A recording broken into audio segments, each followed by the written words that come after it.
Hello and welcome to another video. In this video we'll be breaking down criteria point 1.1 of CO03, which asks you to define the term professional and explain the requirements of a people professional. So if we note that there are two elements to that question. First of all is obviously the definition element, and then it's looking for you to apply that and discuss kind of what that means in the context of people professionals. So if we start by tackling the first part of the question, if we take the Oxford Dictionary definition of the term, a professional is defined as someone who is engaged in a specified activity as one's main paid occupation rather than as a pastime. Therefore, any job can be considered a profession, regardless of statusship, memberships, certifications, anything like that.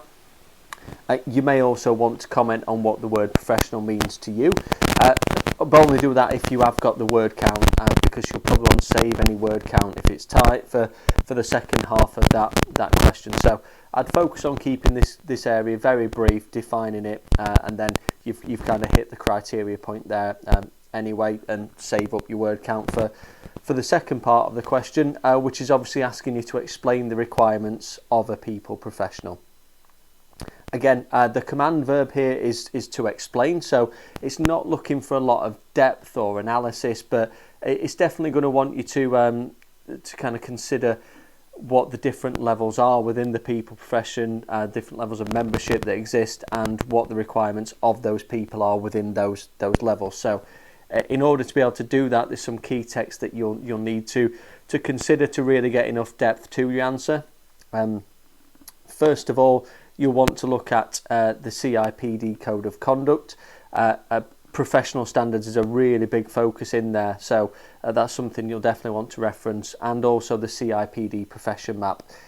You may also want to reference the CIPD's profession for the future strategy, or even just discuss by highlighting how having independent bodies like the CIPD helps to drive standards across the profession as well. So these are all really good points to reference when looking at what the requirements of a people professional are.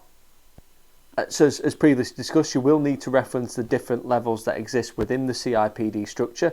As you probably know now, HR professionals can be classified into 4 different levels, from foundation level up to chartered fellow level, and the requirements of the people at these levels differ very greatly. So for example, somebody at chartered fellow level might have a real input and drive into business strategy, whereas obviously somebody at foundation level, it's unlikely that they would be involved at that level within the business, and that's something that obviously you can discuss and talk about.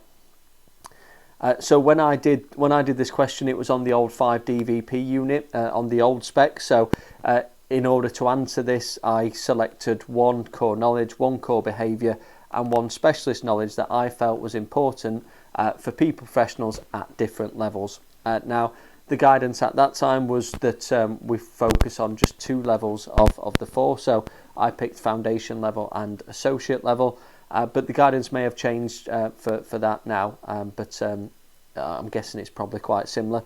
And you might want to put this into a table so that it reads clearly for the marker as well, which is what I did. Created a table, had 1 core knowledge, 1 core behaviour, 1 specialist knowledge, and I explained what the requirements of that person were at the different levels within the CIPD profession map.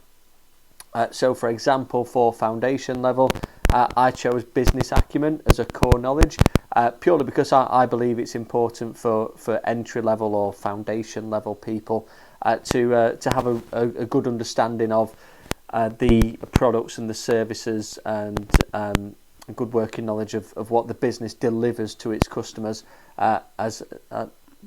For me personally, I believe all HR professionals should have an understanding of the commercial and operational side of the business, and I believe it will help you in your career journey and progress through the various different business levels if you have that understanding of the business. So that is what I picked up on for foundation level. Then obviously provided a paragraph underneath the table explaining why I thought those behaviours and knowledge were important to the people at that level, and use some more personal examples as well to provide a little bit more depth there. Essentially that is how I approached a very, very similar question on the old spec. Again, what this question is testing is that you can demonstrate you've got an understanding of the word professional and what it means for people working within the people profession. And like I said earlier, you'll definitely want to use the CIPD profession map, CIPD code of conduct, because that will really help kind of add weight to your answers and explain in detail to get you passed on that assessment. So I hope this helps. If it does, then please feel free to like, subscribe, comment on my channel, and there'll be more videos coming soon. Thank you.